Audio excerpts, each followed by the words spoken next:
Good. Good. Looking they're gonna win on Sunday. Talking only about you. I know you will. Yeah, girl. How did you feel today? Pretty good, honestly. Awesome. Yeah, works.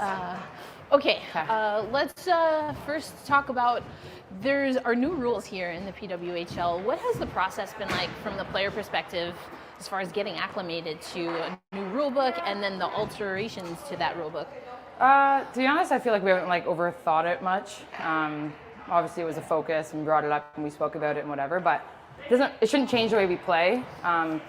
Obviously, if you have a chance to score and shorthanded and maybe put a little more into your the scoring opportunity, but it shouldn't change the way we PK. There's small things that have changed, but nothing that's really going to affect our game plan or the way we think on the ice. I think there was a lot of people that were interested to see if you're following NHL, AHL rules, if that would mean you were going to visors. What is your opinion on that? And do you like the decision that the league made? Yeah, I do. I mean, my personal opinion is we still have our teeth and we still have our noses in check. So I think we've come this far in our careers with, none of our teeth going missing and no noses broken because of hockey. So I'm happy keeping it that way. If it ever gets to that point, there's things that we'd have to focus on. None of us are used to it, so maybe sometimes the way we play with our sticks, the way we lay into a hit, different things that we're not used to that would, maybe create some issues if we had visors on right now. But I'm happy with the ruling. Fair enough. Let's talk a little bit about this team. We were talking to Coach Draper after the game, and I don't think it's necessarily unique to New York, but with all of the changes that happen, quick runway for this league, there's a lot of change happening, and some of that chemistry you have to kind of build on the fly. What has been the approach for you in trying to get acclimated to a new team? I think just trying to be in the moment. Changes happen in games. Games are quick. It's a fast game, so whether you're in practice or warm-ups in the game or on the ice in the game, you want to just try to get a little bit better each time. It's still early in the season, and we're still all getting used to each other. Lines aren't going to stay the same right now because it's early on. We're kind of playing around with things, so just taking ownership in that and focusing on it in practice and trying to get that chemistry amongst the group is important for us, and I think it's going to continue to grow. Seems like you had a pretty good practice here today, with the schedule being what it is, a little different than when you played last year in your championship run. When you do have these practice days before you're on the road in the grinds, what are the things that you want the team to be focused on? Just battling. It's early in the year, and obviously, there's going to be load management with practices, but we're still trying to get the game legs under us, and we want to continue to battle and own the habits. Those things make a difference in games. So, practice like today, there's a lot of small details that we focus on, and you want to keep up the tempo, but you also want to hone in on those details. So I think the focus is mainly on those. All right, switch gears a little bit here. We have a lot of fans that are very curious to know what you did with the Isabel Cup when you had it. I actually didn't really get it. Oh, no. I could have had an opportunity with it. I had many times with it, with the other girls. A couple of small parties and just get-togethers. So I spent a lot of time with the Isabel Cup. One time in Michigan at Shai Darkangelo's place, a handful of us went down for 4th of July, and then another time with Elaine Chuli down in her cottage, so on and so forth. But and we had a good time for the week after the championship in Arizona. So there's a lot of good times with that cup. I don't know where it is now or what will happen with it, but yeah, I was going to say it was a special time for sure, and I'll never forget it. But. Yeah, for sure. And I also wanted to ask you just a little bit about, again, this league. It's new. Women's hockey has kind of been here before with the newness of everything. Mm-hmm. Does it feel different though for you? Yeah, definitely. I mean, this is the top talent. It's all the best players in one place.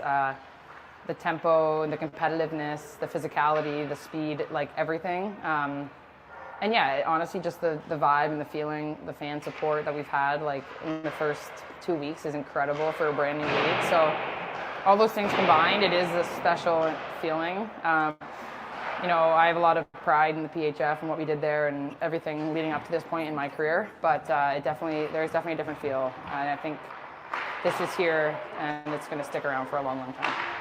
All right. Always appreciate your time. Yeah. Thank you Erica. so much. Appreciate it. Yeah, I'll take that. Awesome. Don't want to mic you up in the locker room. That might be bad. Thanks again. All right, WoHo fans, a little bit of a different start. We are here, of course, as part of the Founding Four podcast. Two Latinas, excuse me. Well, we are also spicy. Two Latinas with spicy hockey takes. I am Erica L. Ayala here with Angelica Rodriguez, and welcome to the Founding Four, part of Black Rosie Media. Now, Angelica, we have a pretty big rundown here, and the big question that we are gonna tackle today is what's going on with Toronto. But we're gonna get to that. But we've broken things down as if this was a hockey game, so we're gonna start with morning skate. And morning skate is all about handshake gate? Question mark. 2.0. 2.0, right. Speaking of, I mean, we just heard from Emma Woods, who, of course, won the last ever Isabel Cup as a member of the Toronto Six. Actually scored an overtime game-winning goal in the semis to get to the Izzy Cup final. Yeah. We'll talk about OT goals and Emma Woods a little bit later. But so there was no handshake after the Isabel Cup final between the Minnesota Whitecaps, who fell to the Toronto Six. But Woodsy Woodsy again involved in handshake gate. This time, PWHL New York not wanting to shake hands with PWHL Montreal. What was going on there? Yeah, I don't know, because I remember watching the end of it. I remember it being a pretty convincing victory. Well, not super convincing. New York did wake up toward the end of the game. New York has kind of become synonymous with these comebacks. We saw it in Minnesota, and we're seeing it again in Montreal. Kind of getting close. Obviously, on Sunday, they were able to get off the Woods goal, but this time around, Montreal really stood firm, got some really big saves from Renee Debian, some really good defense coming back. All around, team defense was really solid for those last 10 minutes. And, I guess, I don't know if it was because I mean, just watching the broadcast and hearing the play-by-play talk about it, New York seemed pretty frustrated after that loss. I think that they really, I don't know if it was just overall frustration with their game, frustration maybe with the officiating, because Woods was the one who got that call late in the third when they were on the power play. Right. That negated that. So, maybe a little bit of frustration there. I think honestly, frustration all around with their game. You mentioned you did a piece actually earlier for Black Rosie this week about the learning curve in the PW. And I think that there's a lot of that going on with New York specifically. I think that they are a really, really talented team. On paper, it's a brilliant roster. They just haven't quite figured out what to do to make it a consistent 60-minute effort. And I think we saw that. In the way that just those little breakdowns were enough for Montreal to capitalize. And Montreal, as we've talked about, is a stacked roster.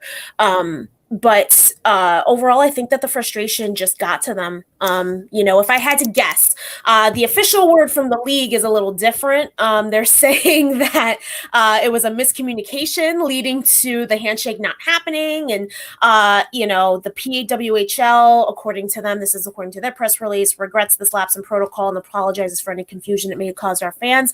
Honestly, I think there was more confusion with the players because Montreal was on the ice, what's going on here. But we actually have a comment, Forrester, saying, I thought that Howie Draper said they had a directive from the league not to shake hands. There was some reporting on that. That's what he said. That's what he said. That was the first, the immediate post game. So honestly, I would trust that more than anything, more than this miscommunication. Miscommunication is what, all my exes have ever told me.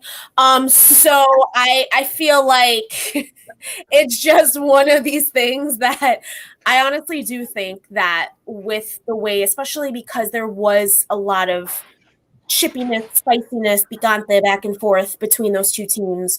I would definitely trust that over what the PWHL said after the fact. But yeah, I mean, I don't know that. I don't know that it matters all that much. What do you think, E? Right.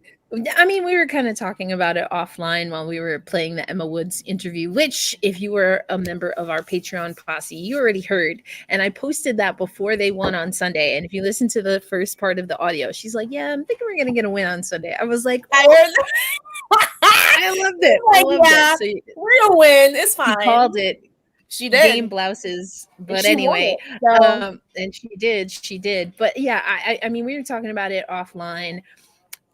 Similarly to how I felt about after the Isabel Cup, I was like, okay, that's strange. And like, let's not make a big deal about this. I mean, it's not the most comfortable thing to shake hands after a loss, certainly not after a spicy loss. I mean, this is a regular season game versus a championship, a little bit different. Yeah. I do know that there were definitely, I can speak from being there firsthand account. I was the MC for the Isabel Cup final, so I was in a lot of the preparation meetings, and without getting into too much detail, I can tell you for a fact that was a logistical error. I always say that name. Error. That it's a New York thing. It's a New York thing. Error. It was definitely an error.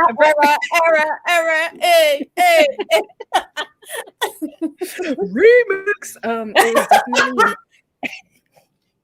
It was definitely an error. It was a mistake. Error. There we go. Boom. Error. It was definitely a mistake on the part of the league when it came to the Izzy Cup final. So if some of y'all are hanging on to Toronto 6 hate because of that, don't. It's misguided, misdirected. It wasn't their fault. Yeah. It wasn't their fault. I'm just gonna put it out there. They were excited. I mean, it was an overtime goal. I think it's also a little bit more difficult when it's an overtime goal as opposed to like a regulation loss or win, because it's just like everybody gets so excited. It's that big of a situation. That roofed it over Amanda Levier. It was a beautiful goal. They were all excited. It's their first Isabel Cup ever. Last ever Rose versus Beats under to the spicy brouhahas from both games. Yes, because I was there. Actually, no, I wasn't at that one. I forget. They played in Buffalo first, and then they played in. Yeah, there's been a lot of spicy. We've missed handshakes. I was before. Which it's right. I like. I was thinking about that. Is this Emma Woods curse at this point because she's been in both of them? Greyhound 412 saying Sport Logic would say Emma Woods is the sole reason for no post-game handshakes.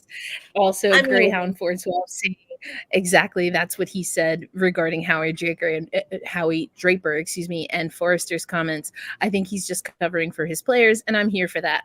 I 100% agree. Will we ever know? Doubtful. I don't think that it's something that's really, It's not that serious. Women's hockey certainly doesn't have to be polite. I'm not saying that we should advocate for being exactly like the boys, because I would prefer not to have to deal with, blatant racism and things like that. Homophobia, transphobia. We already deal with a little bit of that shit. We don't need any more of that. Yeah.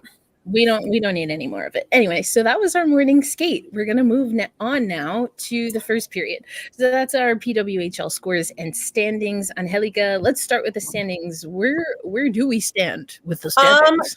So, I mean, from what I'm seeing, we definitely saw Minnesota get its first loss. It's still haven't lost in regulation, but it is an overtime loss to New York on Sunday, as we mentioned.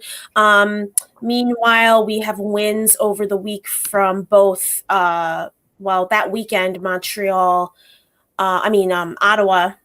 So right now, we still have Minnesota in first place. 3-1-0-1. So strange. Like how many? Yes. Give us all the digits. Yeah. As in numerals, not. Anyway, not going to do that. 3 regulation wins, 1 overtime win, 1 overtime loss for 12 points. Still good for first in the league. Then right behind them, 3 points behind, basically 1 win behind, is Montreal. 9 points, 2-1-0-1. 2-1-0-1 and 1. All these like different columns are screwing me up. So then we have Boston in third place. Boston is Just right go with the above, points. Go with the points. Boston's right above 500 with 5 points. PWHL New York and Ottawa are both tied actually with Boston right now, 5 points apiece for each of those clubs. The only issue or the only difference is that New York actually has more losses at this point. And then we have PWHL Toronto bringing up the back with just 1 win and 4 losses for 3 points. A little surprising, but also not that surprising. I'm going to be honest, and we'll get into that in a minute because we have a whole period of this podcast dedicated to what the hell is going on in Toronto. But basically, all you need to know is Minnesota's on top. Toronto's in the bottom. Everybody else is still trying to figure it out. Montreal, I think, is the closest to figuring it out. But they still have some work to do, especially in overtime. Apparently, overtime is just not kind to them. And we can talk about actually that first overtime loss because I'm a little salty about that overtime loss. All right, let's do it. Talk about it. So this was against Boston last weekend. I believe it was Saturday. So what happens is we have Laura Stacey and Marie-Philippe Poulin charging toward the net. Laura Stacey gets to the front of the net. We see Hillary Knight basically holding Laura Stacey against her goaltender, Erin Frankel. And the puck comes to the front. Frankel makes the first stop, but I can't remember if it was Stacey or Poulin who gathered the rebound and put it in the net. So this is an overtime, right? So everybody's, excited, cheering. They thought they won. It was their home opener, so they thought they won at home. And then the refs are like, actually, no, we're calling it back for goalie interference. I personally was like, I wasn't fuming, but I was really irritated because I'm like, in what way is a player holding the opponent against her own goaltender considered goalie interference? If anything, that's a holding call on Hillary Knight. But we're not going to talk about that because y'all already know how I feel about that one. So later on in overtime, so that gets called back, and then I think less than a minute later, Megan Keller puts the dagger in the hearts of Montreal with her own goal to give Boston another win.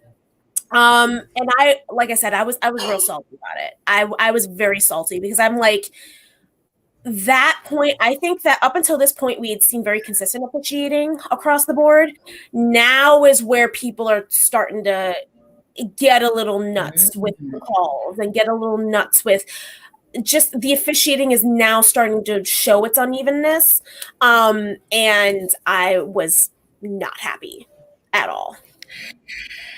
Yeah, I mean, officiating is always going to be under scrutiny when it comes to literally any league under the sun, including the robot officials, aka VAR. So no one's ever going to be happy. But I think it's wild when you do have video review and or VAR, and obviously the human element, and none of those. I'm like my TikTok homie. He's like, my brother in Christ, what are we doing here? Like, like, how can you be so inconsistent? Like, it's throwing me back to all the feels about 2019 Women's Worlds, which was like, we don't know what a kicking motion is in hockey. Nobody really knows what goal interference is. Nobody really understands when, where, why, and how you can review a play. It's just nobody understands that you can't suplex somebody just because checking is allowed now along the boards in women's hockey. I think so many of these girls just throwing down some people along the boards. I'm like, this is the PWHL. This is not WWE. Like, what are we doing here? Like, I think that first and foremost, I think the league and its officials really need to get on the same page with that. And I also think that the league needs to hold some type of comprehensive clinic on how to safely check, because it's going to get to a point where somebody's going to get seriously hurt, and then we're going to have to reevaluate. And that is something I cannot stand when it comes to a league, organization, entity, whatever. I do not like it. I hate it when they don't think ahead. It's interesting that you mentioned that because, again, going back to the Emma Woods conversation, that again is a part of our Patreon posse. You can listen to that there. But, I've been asking players, what is the learning curve here? I asked Howie Draper that as well. We'll have more on that coming over at Black Rosie Media and the Founding Four podcast. But, I mean, Draper and Woods basically said there wasn't any specific emphasis on the rule changes. I think Woodsy was thinking more so of like the jailbreak rule and things of that nature. But I did speak to Jana Hefford, and I don't think these quotes made the CBS article that I put out, but I asked her about that because actually she in the conversation mentioned that they do want to be a leader when it comes to the officiating. I know for a fact in the CBS article, though, that I did mention that part of the reason excuse me, that the PWHL went with AHL/NHL officials is because they thought that this would be, she emphasized that they were advised. You can again read the article and know by whom, but they were strongly advised that for consistency in officiating, they should go with AHL, NHL officials. I also think and also their rules, those rules. So I'm not against necessarily those rules. I just think between moving women's hockey that usually is doing NCAA or IIHF rules to AHL, NHL rules in a season where you have a 6-month on ramp and it's the first year, like that just seems like a lot to not have, to your point, like some kind of clinic and not and this is the longest training camp that we're ever going to see for teams. They had about 2 months. And that's not going to happen in the future. So I don't know why there wasn't more of an emphasis. Again, only spoke to 2 people and both from the same team, but it wasn't an emphasis with PWHL New York. I wonder if that's something that they will do moving forward. But another thing that Jana Hefford said is that, again, going back to that they want to be a leader, she is expecting, and this was more so for like kind of women in officiating pipeline, but there will be combines and other kinds of clinics and things of that nature where athletes will be involved and of course the officials will be involved. So I'm curious to see as we get more of that. Jana Hefford said don't expect that in the first season basically, and I was like, there's a lot I don't expect in the first season, but I digress because again there's a lot that I've come to expect based on what the crap that they were talking. But anyway, I'm sorry, continue. Right. Right. What I do and don't expect. I mean, 6 months is wild. I think we can all agree on that. I mean, it's here. What can we do? But like, these are the things that sometimes can, I don't know if you want to say completely fall through the cracks, but they certainly are going to be, again, that PWHL learning curve as I wrote about for Black Rosie Media. So I think it'll be interesting. Yes, Finland was robbed. Greyhound 412. Gunsmoke saying poo with the rebound goal. Megan Keller with her stellar defense.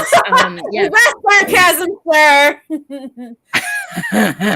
I mean, listen. No, but I mean, yeah, I can see that in terms of the learning curve. I think, of course, in the situation that the PWHL put themselves in, because they didn't find themselves in the situation, they put themselves in the situation. So in the situation that they placed themselves in, yeah, I think it's reasonable to expect that certain things are going to slip through, like the officiating, like combines, like things of that nature, like being able to capitalize on the fact that you have a longer training camp and use that to your advantage in teaching these players who have never really been allowed to check before exactly how to do so safely without injuring themselves, without injuring somebody else. You can reasonably expect that to slip through the cracks in this realistic situation. In an ideal world, and I'm sorry, I am a little bit of an idealist. I'm an Aquarius. What can I say? I really think that this is why you plan ahead. If you knew that you were going to buy this league and create your own, then there was no shame whatsoever in just holding off until spring, holding off until summer, holding off until next fall to make sure that you get all your ducks in a row. If you really want this league to be the best that it possibly can be, we cannot keep settling for good enough.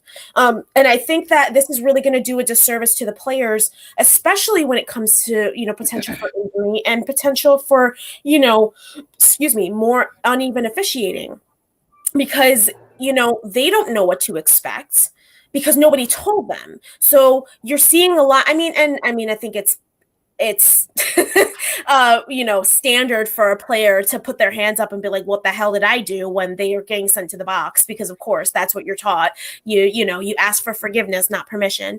But I think that it's a little unfair to them to expect them to kind of hold to these AHL, NHL rules, knowing the differences in the two games, because again, there are differences in men's and women's hockey. We can't lie about that, and that's how they designed it. It's man-made. It is what it is. But it's there, and I think that you need to really take that into consideration when you decide to adopt rules from a men's league for women's players. That's just logical to me. But then again, those are probably some of the mundane details that we didn't think about. Ooh, not mundane details. Oh my goodness. Where's Skylar and Matt when you need them? I know. They said they're going to be late, but I know. They'll listen back and have a good laugh. I will say that I was at the PWHL New York opener, like the proper New York opener, and Billie Jean King was there, and she was talking. One? Yeah, not the Bridgeport one. So she was talking to someone, and we were in a room all together, and she was saying and agreed, as a lot of people I think do, that not ideal to start when they did drop the puck January 1. She did make a comment that I can understand it. I'm not sure if I necessarily agree with it right now, but I certainly understand it, saying that her thought process, and I guess other people's thought process, was that if they spent too much time, quote unquote, offline, that would be bad for women's hockey and for the product. I would offer that, again, we on this podcast have mentioned other solutions that would have mitigated that problem, but we digress. Okay, we're going to get into the second period in a minute here, but I want to show you, since we've been talking about Emma Woods, friend of the pod now, absolutely. First of all, as an Aries living for chaos, Greyhound, if you live for chaos, then this is the podcast for you, but I'm sure you already know that. Yeah. Joking aside, I appreciate you two discussing it. Reffing contributes so much to the game. It's frustrating. There are so many of these year one kinks. Agreed, Greyhound 412. And we'll have to see. Again, spoke to two people. They're on the same team, so I don't know, but I hope to make my rounds and talk a little bit more about this, because I think it is interesting and there is going to be a learning curve. But we're going to get into our next segment here. But since we had, again, a friend of the pod, Emma Woods, let's go back to that semifinal OT game-winning goal. So this is a little PHF throwback for y'all. That's the captain, and the tenacity that she brings wins that puck over once again for Toronto. Here goes Tabin. Tabin, drop pass. Woods fires, scores! We'll see you Monday. Emma Woods ends it for Toronto.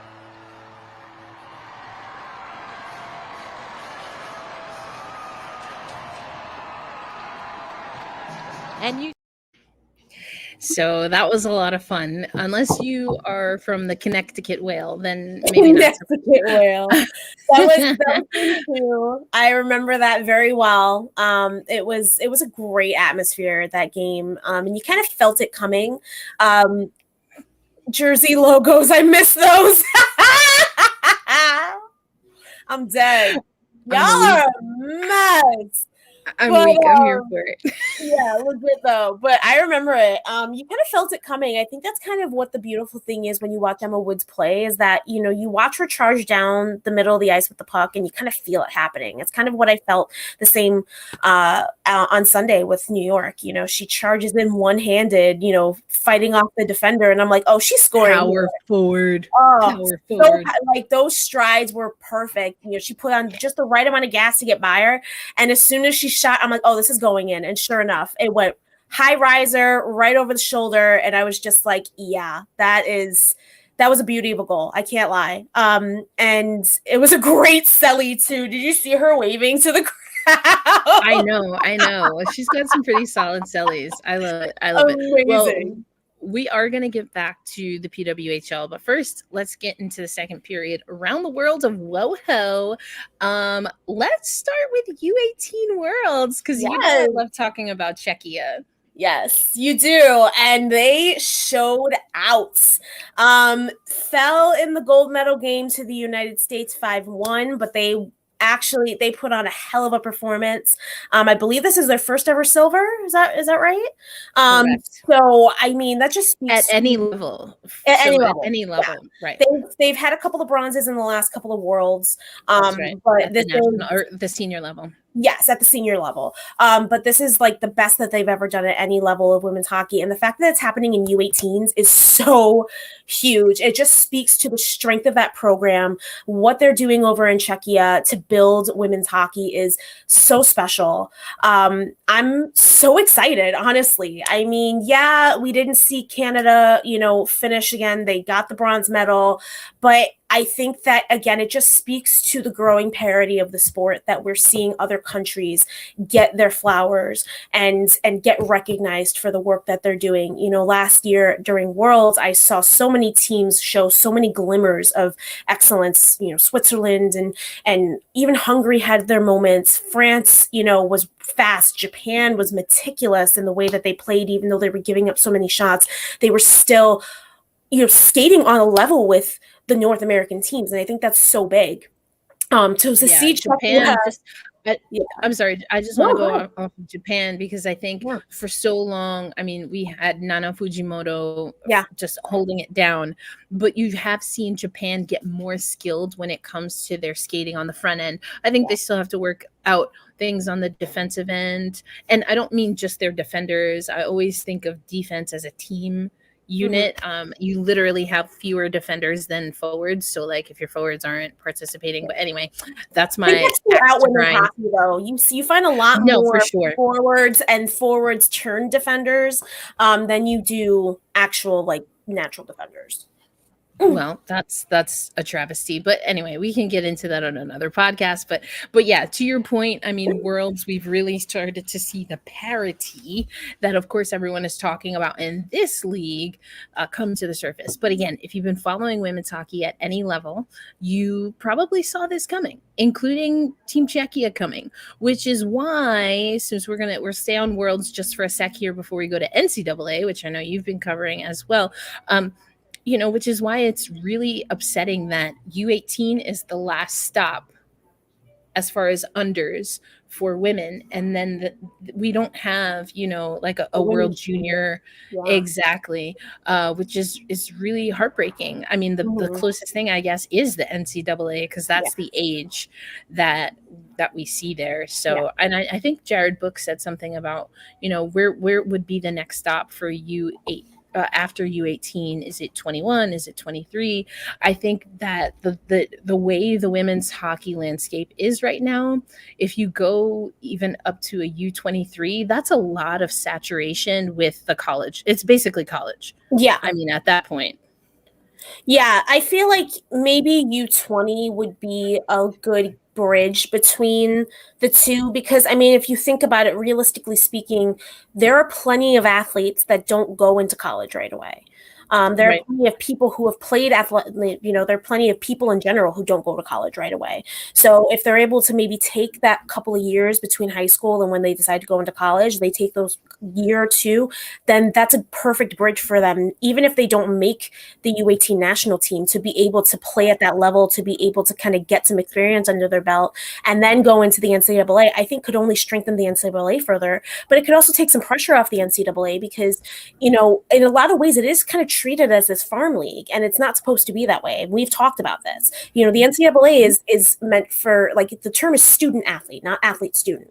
So, it's a situation where, they're supposed to be focusing on things other than their sport. Yes, their sport is going to come first in a lot of aspects. Like, we can't lie about that. That's just how it is. But, that academics are also supposed to be a part of it, and expecting them to have all of the marks of a professional athlete coming out of the NCAA is, I think, it's extremely, how do I want to put this? It's not realistic. Let's say that. It's extremely unrealistic. I think that Right. you really need to have that bridge. You need to have that gap, not just for the players, but also for, schools that are also, I think that especially, I don't know, I feel like there's so much that can be done with women's hockey at below the pro level. There's still so much that can be done at the pro level too, let's be real. But there's Right. so much that can be done below the pro level when it comes to international, when it comes to all of these programs. I think that it could be it should be a focus. It should really be a focus. Is it going to be? Probably not.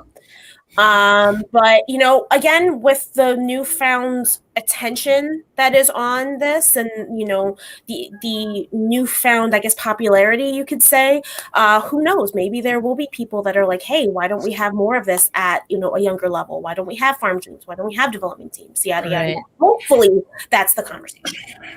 I mean, and then again, this is where the women's sports historian slash multi hyphenate sports reporter comes into play. Shut up. Hyphenate. I think, unfortunately, in almost 30 years of the WNBA, they don't have a feeder league and Right. development league system. The NWSL is like, oh, really? You're talking about women's hockey? Hold my beer. So I think, again, this is just, unfortunately, although we are seeing a rise in popularity in women's sports, there are still parts of the conversation that are severely lacking, and we got to do a better job. But we do know we have the NCAA, so let's switch gears a little bit. Now I'm going to focus a little bit on Beanpot. One, because I'm calling Hockey East games this weekend. I have a game tomorrow. Hey, let's go. Yes, let's go. girl. Going over I'm to not working Worcester. Saturday, so I might tune in. Hey, let's go. Worcester is hosting Providence on Nessun Plus tomorrow. And then also Saturday, it's a late afternoon. I think it's 3:00. So afternoon game, it's going to be Vermont at BU, which is going to be fun. And speaking of, yeah, I got to speak to Tara Watchorn in anticipation of that. Had a great conversation on just what you were talking about, actually, Angelica, when it comes to the development and the student athlete part. Watchorn and her staff totally get it. Reagan Russ just had a great video from a skills session that I love. So yeah, I'm excited to do that. So obviously, all things Beanpot for me, or Hockey East, which is in between Beanpot semifinals and finals. But since we're talking women's college hockey, let's look at this video here. Now, I'll narrate this for you, but this is in 45 years of the women's Beanpot. This is the first year that the women's final is going to be hosted at TD Garden in Boston, at Boston Commons, just like the men's tournament. And you can see representatives from Harvard, Boston College, Boston University, and Northeastern alumna raising the banner in TD Garden. You can see the Beanpot trophy there. There's Angela Ruggiero representing Harvard. So I think this is amazing. I will be at Beanpot. Yay! It's gonna be a lot of fun. I'm super stoked for this. I can't believe it's taking so long. I know this has been a conversation for a really long time, but there you go. You see the men's. First of all, they got to put men's on that banner to the left. Hello, let's talk about it. But I love to see that we're starting to get a little bit of equity here. Also excited because, and we're going to get back to the PWHL in our next segment here, but they have the Beanpot Hall of Fame, the Women's Beanpot Hall of Fame, and some familiar names on this list. I'm going to let the Buffalo gal start with this. There are. Let me pull it up because I had to switch to another screen. But right, as you're doing this, I want to get to Daisy's question here. Do you think a U20 tournament would help non-college bound high-level athletes showcase their skills to look for PW contracts? Now, this is an interesting question on so many levels. One, again, in preparing doing for Hockey East, if you look at Vermont is almost like a prototype for players that are not necessarily seen on their national team radar, or maybe they are playing for a national team, but like a Teresa Schwarzal, they play for a national team that is not an Olympic team. And they've been able to find some great players here. So I do hear what you're saying, even just from that perspective. For even players who are college bound, we tend to focus on the Olympians. We tend to focus on, the WCHA or even Hockey East to an extent on what they've been able to do. So I do think that would help create, or not even to create, I think it would help us unearth what already exists in a pipeline. Now, as far as PW contracts, this is really contingent on whether the PWHL, a la, as I mentioned earlier, the NWSL or even the WNBA, but only for their foreign players, which I have an issue with. We can talk about it. But women's sports has been slow to let especially US born or North American born players enter a pro league before they are of post collegiate or postgraduate age. We know that when the National Women's Hockey League started, one of their selling points was like, everyone has a degree. And it's like, okay, that's great. That's cool. That's fine. But you've already mentioned it, Angelica, not everyone wants to do that. Not everyone can afford to do that. I mean, not everyone could afford to do it. Exactly. Speaking, hockey is an expensive sport, but if all you're focusing on is hockey, I mean, obviously, if you go to a good enough D1 school that, your gear, your equipment, your training, all of that's going to be paid for you. Yeah, sure, whatever. But at the end of the day, some people might still find it more lucrative to hone their skills and even try to go overseas for a couple of seasons before, try to make a living there before coming back to either play college or play in the PW. And again, it bears repeating, although I don't think anybody needs to be reminded of this, the PWHL is only 6 teams at this point. So it's so limited in what it can offer athletes at this point. And again, the median salary right now is just $55,000, which in these markets is still a tough sell for a lot of these girls. And I don't blame them. I don't blame them for maybe wanting to think twice. Again, I'm not saying that there's a gigantic pool of athletes that are willing to do that, but I think that in order to cater to the biggest pool of talent possible, you're going to have to do that, because I think that the PWHL, I will say, is doing a good job of reaching overseas. We do have some international talent. Granted, a good amount of that international talent has played in the PHF, but or the C-Dub, or the PWHPA. Katarzyna Mrazova, she's played in everything. I don't know if she's done P-Dub, but she's done, PWHPA, because I got to be specific now. But anyway, I digress. No, I get it. These players have been around. They've been around for a while. Right. No, and that's the thing. And I think that they could do an even better job of that if the IAHF were to get its head out of its ass when it comes to developing women's hockey further. Granted, I don't think that's ever going to happen. But it's a thought. Yeah. Anyway. Yeah. And then the last thing that I'll say on this, just because we went on a nice little ride here, I love this for us, is that also miss me with forcing or, putting pressure on women to go to college, or saying that if a woman goes pro, that she in women's sports, that she won't get a degree. Excuse me. As you mentioned earlier, not everyone goes to college at all, or not everyone goes right away. You can absolutely, especially with the way women's hockey leagues or women's sports leagues have a very compact schedule, you can absolutely play in a summer league. Well, the PWHL is obviously not a summer league, but you could play in a league that's only a handful of months long, and then spend the rest of the year going to school like a regular human being. And just like a regular, let's be real, you can go to school online. Ever thought of that? Exactly. And so then you're making a pro salary, although be it not very much right now, but what if you use that salary to then bankroll, at least in part, because they ain't gonna pay for everything, girl. You can bankroll your education. Anyway, I just hate when people are like, but what about their education? It's like, first of all, nobody. You know what? Trust me, I have a bachelor's degree. I'm all about education, but when you make that shit free for everybody, then we can talk. Amen. Okay, let's move on though. So we talked a little bit about, or we were talking about Beanpot, and let's talk about, well, first of all, just so y'all know, BU-BC went, it was a thriller, It OT was shootout thriller, BU over BC. So the Terriers will make their way back to the Beanpot final, and then Northeastern over Harvard. So that's what we see in the 45th Women's Beanpot. But yes. as we mentioned, Beanpot Hall of Fame induction class of I have it pulled 2024. up. Got it? So You ready? I've got it pulled up. So we've got Taylor Wassilk out of BC. Taylor Wassilk, former Buffalo Buttes, didn't get a whole lot of playing time, but she has been pretty much a fixture in Massachusetts area hockey. She's been coaching out there for a long time. She's been successful, so great for her. First head coach in Buffalo Buttes history as well, Shelley Looney. So I thought that was really cool. She's Lots of Buffalo love. Yep. She's representing Northeastern. And then we have out of BU, which is surprising because she finished her college career at Quinnipiac, but Corrine Schroeder from your very own PWHL New York. I love that. Like I said, y'all already know I've become quite the Corrine Schroeder truther.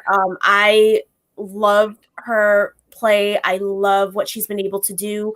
I feel like every turn she's got like the card stacked against her and she's able to like pull it out. So great to see her in the Beanpot Hall of Fame induction class. And then we have Sandra White Sweeney out of Harvard. A member of the first ever U.S. women's national hockey team in 1998, won that gold medal. So I think that it's a good group. I'm really excited to see some of those names that I recognize. At least one of them is still playing, which is really cool. Yeah, I thought it's a great induction class.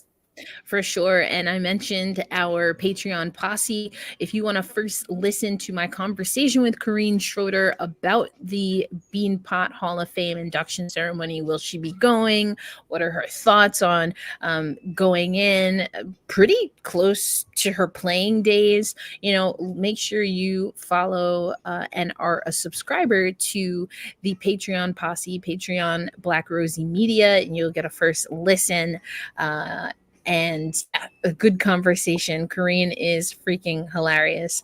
I am very concerned. Dry sense of humor, and I love it. Oh my gosh, deadpan. You have to listen to the audio. Y'all will. Oh my gosh, what her describing what getting up to the Beanpot if she's gonna make it is just hilarious, but I'm not gonna give it away. So we'll talk about it. We'll talk about it. But again, I know you've been following some NCAA. Yes. I want to give you a chance. I think the Ice Garden had a little focus on ECAC play. Yes, we Speaking did. of Schroeder, because Quinnipiac's ECAC. Quinnipiac is ECAC. So Quinnipiac is getting in there, but we've got a lot going on. As you first mentioned, Beanpot.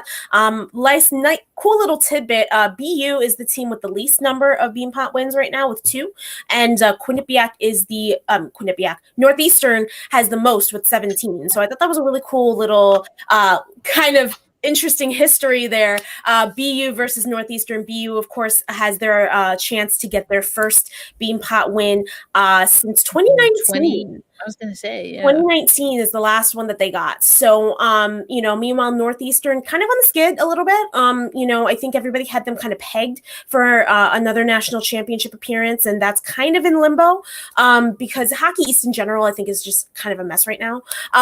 So Northeastern, I think, is right now in 3rd place, but it changes on the regular. I mean, it's a handful of teams are in the mix for it. So there's that. But yeah, ECAC is popping off. I mean, of the top 10, it's a really pretty even mix of ECAC and WCHA. So you're really kind of seeing the talent of the ECAC come to the forefront here, which I think is so exciting. We're seeing Colgate popping off. They've still only got 3. Yeah, Colgate is amazing. They've got some unreal players. Kristina Kaltunkova just passed. She just achieved Colgate's top goal scoring record, which I think is massive. You got Danielle Serdachny, who just made her first appearance on the Canadian national team for the rivalry series. You've got some really, really good players on Colgate, but then you also have Clarkson kind of coming out of nowhere. They've lost one game. They've lost one game all season. I'm like, you want to talk about the crazy win streaks of like Ohio State and Wisconsin and all of that, and I'm here for it. I don't think anybody can argue the talent that's in the WCHA. I mean, when you see some of these names, Kayla Barnes, Hannah Ilka, Layla Edwards, Lacey Eden, you see, you know, all these players. You see it's just so much talent on Ohio State and Wisconsin alone. But then, you know, you look at Minnesota, you look at, you know, Duluth, which is also up there. You see a lot of talent there. And Minnesota Duluth celebrating an anniversary year this year. What is it, 25 years, I think? Yeah, I believe the whole WCHA is actually, this WCHA is celebrating 25 years. 25, yeah. Well, right, that makes sense. Yeah. But Duluth has these really cool, that's why I was thinking of Duluth, because they have these really cool little vignettes, these videos that they're doing. So anyway. Yeah, no, but that's fine. But yeah, I actually have a deep dive coming on that as to just 25 years of success in the WCHA and what kind of sets them apart from you know, other conferences, especially when it comes, you know, to just how the Midwest takes youth hockey so seriously and is able to really kind of set the standard for women's hockey everywhere. And I'm talking to, I'm hopefully going to talk to some current WCHA players. I'm talking to some alumni. I just talked to Amanda Levier the other day. I'm hoping to get in touch with Natalie Darwin. Who Darwit's IIHF Hockey Hall. Right? Yeah, or IIHF Hall of Fame. I believe so. Yeah. Nice. And then I've got a couple of players on Toronto I'm hoping to speak to. Emma Malte, Sarah Nurse. I'm hoping to get in touch with, you know, just a few of those players in the WCHA to kind of, or who have come from the WCHA to kind of get their perspective on it, especially in different eras of the sport. Because, you know, obviously you have those players who haven't played in a while, like Darwitz, like Levier. You have players who just come out, like Emma Malte and like Sophie Jakes. Yeah, Sophie Jakes played at Ohio State. For some reason, I thought she played at BC for a second, but I was like, no, Ohio State. The Ohio State University. So Kayla Barnes played at BC, and now she's at the Ohio State University. Yeah, she's got a million years of eligibility. Yes, she does. Good for her. But system, girl. Yeah, right. But I think that the ECAC is really kind of stepping up and really answering that call and being like, hey, we're here too. You know, especially Colgate. And I think that Colgate is a really interesting case because Colgate has definitely stepped in and really embraced being able to play some of these WCHA teams as well. Clarkson obviously has 2 wins in hand over them, including one in hand directly over Colgate. They actually beat Colgate 1-0 just on January 6th. So they obviously have, so they obviously, we don't talk about it. We don't get Louis in the voice. But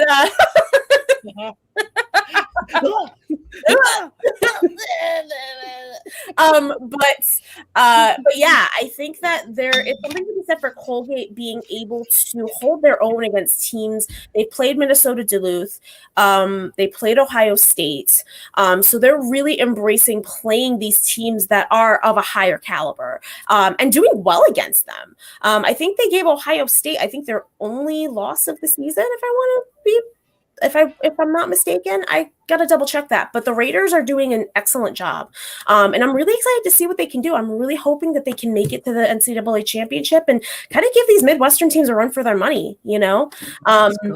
Yeah, for sure. Yeah, for sure. ECAC has a great history. You mentioned Clarkson, the only team, as memory serves, outside of the WCHA to have a natty. A few. They have multiple. Yeah, they've got quite a few. A lot of Patty Cass winners, you know, including Lauren Gable, who just loves scoring at Mattamy, as we tweeted from the account. Oh my last God, night. Lauren Gable had herself a game Just last night. And I menace, was so happy about it. I was happy about it. I was here for it. I was waiting for her to show up. I knew she would. But just being able to see her snipe again is just so special. Right. So does that mean it's time? Is it time? I guess it is time. Here we go. Here we go, fam. The conversation that y'all have been waiting for is upon us. What is wrong with PWHL Toronto? Everything. And this is a time, well, as always, you can always pop a comment in the chat, but we really want to hear from y'all. We have some comments that we pulled from the social meets, aka social media, but we're going to get into this one. That comes from Two Dope Queens, the podcast. That's how they used to say it. Yes, they'd be like, yes. Oh my gosh, on social meets, I love it. Yes, but so now's the time. If you have questions, if you have comments, pop them in the chat. We will be taking a look. But like, grr. All right, first let's root it in the facts. Like we talked about the standings, dead last in the standings. But also like, okay, dead last in the standings, don't have a victory, an outright victory yet. They do. Who they win against? Boston, I think. Was it? Oh, right. Spoiler. Yeah. Oh, right, because they spoil the home opener spoiler campaign. I wasn't mad about that. I'm not gonna lie. I forgot. I put that out of my memory. New York, not Boston. New York.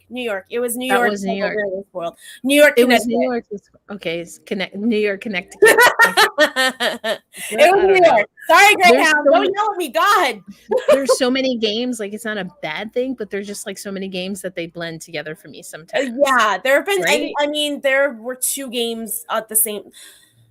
2 games, right? Last night, I was at the same time last night. I was flipping back and forth trying to hear Soraya Tinker's color commentary debut. I had Boston. I had the Boston game on my phone, muted, and then I had the other game, Ottawa Montreal, on my. Was it Ottawa? I don't even remember. It was Ottawa Montreal, right? Okay. No, it wasn't. We're gonna go here. It wasn't. It was the Ottawa. We are gonna talk about goaltending, but let's just go to the standings. So they have one regulation win against New York. Yes, and then they got 4 0, 0, 0, 0, 0. There's 4. Like 5. There. Okay, is it 4 or 5? I can't. There's so many numbers. It's okay. There's so many numbers. Like, why are we doing this? Overtime win, shootout win, overtime loss, shootout loss, and then 4 regulation losses. Toronto. Toronto, Baby, that winning percentage or losing percentage, I don't know. Their win percentage is 20% right now. Basura, like that's trash. So let's talk about what. And I mean, I'm going to be really honest with you. When we were doing our preseason predictions for the Ice Garden, I said the only team that was going to be worse than Toronto was Minnesota. I was clearly wrong, as was everybody. Everybody put Minnesota last, I think, except for one person. And I eat crow on that, okay? Give me all the crow. I'm good. But Toronto, I had 5th. And I mean, I've talked about this before. I feel like the roster on paper looked decent. I think that it looked like a lot of players that I remembered from the CWHL and from just watching from yesteryear. Yeah, from yesteryear. Which I think when you're talking about the locker room culture, when you're talking about that I think can potentially be a good thing because you do have a lot of veterans who can kind of even out the locker room a little bit. But when you have them all on one team, Minnesota hurt me. I tweeted that. I was like, Minnesota hurt me, and they took that so personally that they were just hilarious. Like, "Oh, you thought we were last? Okay, we're gonna show you." Daisy, I'm weak. What's wrong with Toronto? They're in Toronto. Listen, I like Toronto. I would move to Toronto. But I think that roster, again, on paper would probably look really decent. And I think it's also just a lot of recognizable names, but those names aren't necessarily what make a winning team. I mean, yeah, speaking of the roster, let's talk about it. I don't know if people can see this, but we'll go through it here. I mean, this is the official roster that was named. I mean, Sarah Nurse, I think Sarah Nurse, like bless her heart, as we say in the South, because she's trying, but I just don't know that the system is really working. Jess Jones is one of those throwback names. Yes. I think Maggie Connors has been interesting. Maggie has been a lot of fun to watch. And Yeah. her work has gotten her up to the top line. She was top line winner, I think, last night. Exactly. And Hannah Miller as well had a really good game last night. She was kind of the only reason that they stayed in it. So go figure, a lot of those names that we're noticing in the lineup are not names that you would necessarily have recognition at first. Right. You know, we're not seeing a lot from Blair Turnbull.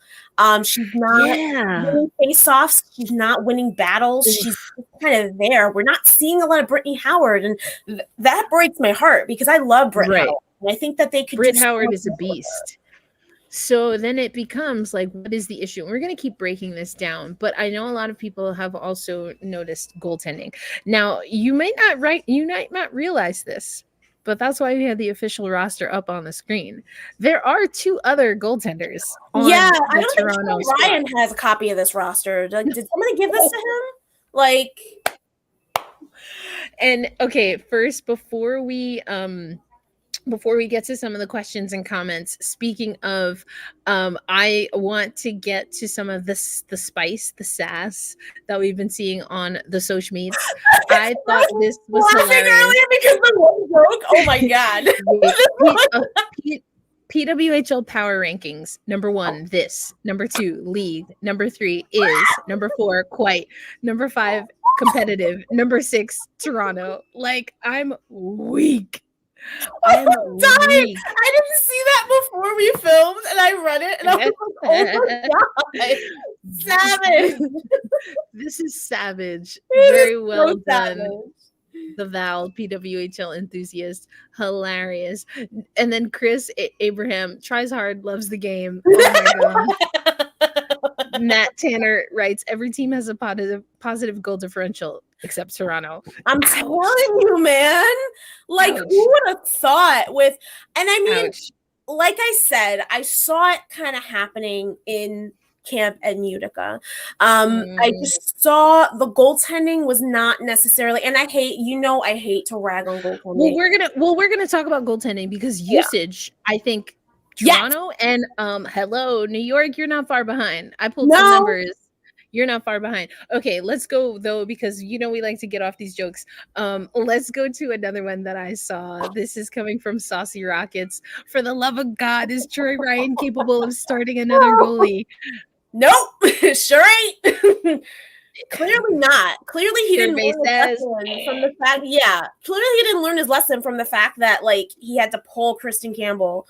What was it? Midway through the game against Ottawa, they lost 5-1. That was the biggest goal differential at that point that a team had ever lost by in the PWHL. So it's showing that there's clearly a missing component on that roster, and there's a missing component in the way that team is playing. They're not remarkable in any zone, really. They're having issues on the back end. They're having issues scoring. They're having issues carrying the puck in. They don't know how to play in the neutral zone. Their goal that's painful. The goaltending is probably the one thing that was keeping them remotely into it. But Kristen Campbell's got to be exhausted at this point. And it's only been 4 games, 5 games, which is wild. But again, the schedule different. This is the PWHL learning curve. Right. So I love this comment, Greyhound 412. The problem is Toronto built a fantasy roster, not a competitive roster. That's really interesting. Retro says agree with having too many not air quotes because it's actually typed out, too many stars. It's a problem. It's a problem I see people talk about in the NBA, and the talk about it. I mean, it's true. And again, I don't even know if you can say too many stars, because it's like some of these names, again, they're throwback names, and it's not necessarily, I mean, God bless Joss LaRock. She's excellent at what she does, but she can't keep up with this level of play. And I'm sorry, if she had somebody who was a little bit less prone to taking ridiculous penalties or a little less prone to jumping more into the play, I think it would be less of an issue. Because I love Renata Fast. I think she's a lot of fun to watch, but I mean, she's a forward in defenseman's clothing. So I feel like there's so many different ways that you can utilize this roster that I think would make it a little bit better than what we're seeing right now. So here's the question, and it's actually some questions that we have also coming from Saucy Rockets. I want to get to these. We have, what do you all think of Ryan so far? Do you think that his position as coach of the Canadian national team impacts what he's doing as Toronto's coach? Now, I do adore Troy Ryan from my experiences covering Hockey Canada. I think he has a really good handle and did some amazing things when it came to team building to make that team better than the USA in 2022. Because skill-wise, I'm not sure that they were. But the difference and the equalizer was that they were a unit and they played as a unit, and it was a selfless team, very Canadian, I know. But really there was buy-in, soup to nuts. So I do like Troy Ryan. I don't know what's happening here. I feel like I need a little bit more time to figure out what's the issue on the coaching side of things. But this is the question that I want to ask. Is this more of a coaching issue, or is this more of a Gina Kingsbury GM issue at this time in the season? That's the thing. I don't know, because I feel like if you're going to give leeway to the coach, you got to give a little bit of leeway to the GM too, especially considering that is she a first-time GM? I feel like she is. She's only been like, I don't think they call it this, but she's been like the GM of the Canadian national team. I mean, yes, but I think that's and all of their women's teams, right? But I think that's part of the problem, is that she's looking too far inward. I mean, this team is basically Team Canada. And I think that's a big part of the problem, is that not for nothing, but the level that Team Canada plays, while it is getting more competitive and we are seeing more of that parity that we love so much, it's not the level of the teams in the PWHL. And that is a big drawback, I think, when it comes to this roster, when you are focusing on too many national team players. And again, the national team players have to have a place to play. We all know this. Fine, whatever. But listen. I mean, listen. We're gonna get into that right now, because I can go. I was like, you saw me like figuratively bite my tongue. I was listen.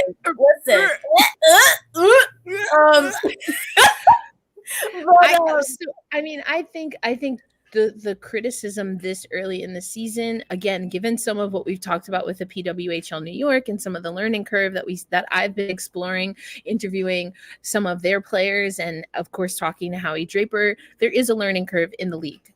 Full stop. Absolutely. And I think what we've seen in the comments is that this Toronto roster built very specific comparative to what we've talked about on this podcast, Ottawa, and especially Montreal. Montreal and their analytics team was like, we're going to draft a team that makes sense for us. It doesn't feel like that was the main priority for this Toronto squad, because it's just not coming together. It's just not coming together. And I mean, that's to me, I'm not saying that Ryan is off the hook, but in what are we, 4 games in?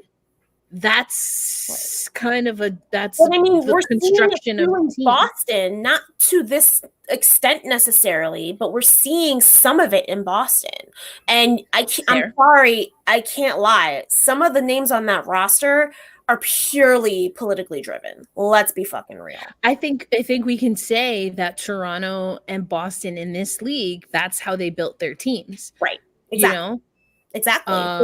And that's the drawback. And I think this is a conversation that is happening across sports. I think it was Retro, right, who mentioned NBA and building air quotes super teams, and then Kevin Durant, what did I say that? Can't is ring chasing till kingdom come, and can't find it nowhere. Yeah, like at least LeBron got his, like, I mean, am I going to throw the shade? I am. Hillary Knight still hasn't scored yet. It took a while for, Kendall Coyne Schofield to get going. It did. Marie Philippe Poulin even didn't score immediately, but then when the floodgates opened, I mean, MVP got MVP. I'm sorry. When we're talking about like the old guard or the big names in Olympic level. I said it, Retro. I said it. That's right. Come on, Kevin. Come on. If we're going to talk NBA and ring chasing, we got to talk KD. Let's keep it real. Like, let's keep it a buck. Anyway, that's the Brooklyn Bridge behind me. So Brooklyn got some things to say. They feeling some kind of way. Oh, you going to Phoenix? Good luck, sir. Good luck, sir. I mean, we ain't gonna talk about that right now, but when it comes to internationally known players, I think that MPP is just on a level that is way different. I mean, she's just somebody who I feel like she is just as good now, if not better than she was when she started, So it's just like, it's a situation where, she can keep up. She's proven that she can keep up. She does things outside of scoring too. She's an excellent playmaker. She can make the defensive plays when she needs to. She's focused on it. If you saw our video on Black Rosie Media, also LOL at her slinking down when I asked her to say her name. Oh my gosh, it was hilarious. Go check that out on her YouTube page. I love MPP, and I know that's a travesty as an American, but I don't care. I love MPP. First of all, she is just she's amazing. She is. She's one of the most electric players. The fact that we're able to be in an era with Marie Philippe Poulin and watch her play is absolutely a great one. I never watched Gretzky, but I don't need to. When I have MPP. Exactly. We have our own great one right here. She's my age, and she's still playing at an unbelievable level. And she's been on the national team forever. Forever. She's captain Canada until the day she dies. And she is just also so humble about it. So humble. I love it. Pass off all the credit to her teammates. She's so quick to, just kind of deflect from herself and in a positive way, and just really kind of give the shine back to everybody else. And I think that really speaks to her character, and it speaks to the type of player that she is. And I think that's why she's so great. I think that there are some players, Hillary Knight, who have been in it a little bit more for themselves. As much as, I think that there are, I don't want to say completely, because I think that there is a level that Knight has played and kind of made it better for everybody else. I'm not going to lie about that.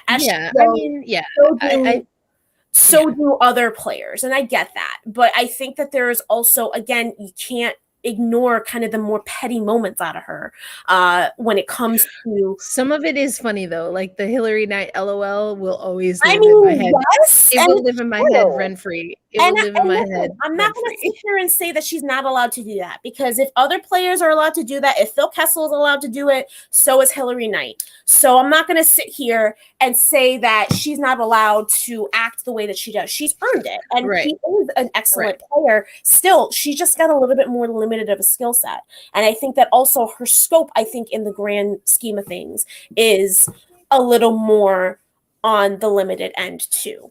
Retro, I met MPP and Nurse and cried watching them play is amazing. Agree. Sarah Nurse's walk-in outfit last night.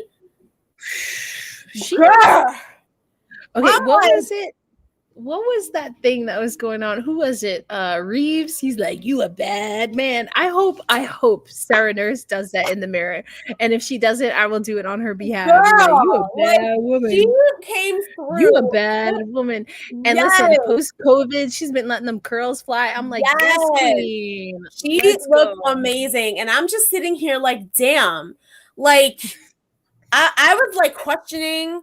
She is a baddie though. I'm just like sitting here like, oh yeah, I'm definitely bisexual. Like I can't like like oh my god. Yes. Sarah, she bad. She bad. She mean. She bad. No. Like in all the She good is a cultural baddie. ways. She She's a baddie. Like we love you know, Mariners here at in Founding. this house, we Yes, stand. in We this house stand. We stand. stand. But also, For sure. I want to talk about the utilization of the goalies too, because I know that was Yes, something that we please. talked Let's. about. Okay, we have the stats. Let's pull. Yes. We have the stats. So Sure. when we're talking about, you want to pull them back up again, or I can pull them up. Yeah, let's talk about Soupy in particular. Yeah, I'll work on this on the back end. But So- what are we seeing usage wise? What are some of the stats that I we wanted to mean, talk about? she's played the most seasons, like she's played the most minutes of any goaltender so far in this league. She's played. Oh, I think we lost Angelica, but yes, Kristen Campbell, as you can see on the screen right now, 256 minutes and 49 seconds. Only Anne-Renee Desbiens has also eclipsed 200 minutes here. Another thing we wanted to talk about when it came to Kristen Campbell is that if we look at, again, her usage, she is leading all goalies with 121 saves. Only Schroeder and Anne-Renee Desbiens have eclipsed 100 plus saves through what is now, I think we're actively right now in week 3 of the PWHL. But with that, she ranks 10 amongst all PWHL goalies who've seen ice time with an .876 save percentage. So, you know, it's a lot. They're putting a lot, and they're expecting a lot from Soupy. Like, yeah, that's a lot of minutes. It's a lot of minutes, and it goes back to some of the questions that we received, especially from Saucy Rockets, and the question, and we also had this from Arson and Hockey. Will they ever change goalie? Saucy Rockets says, will CJ get to play at all this season? I think there are some teams that, for my liking personally, are interchanging goalies maybe too much. I think New York honestly might be one of those. Again, Corrine Schroeder, her minutes are still up there along with Kristen Campbell's, but they kind of need Corrine Schroeder.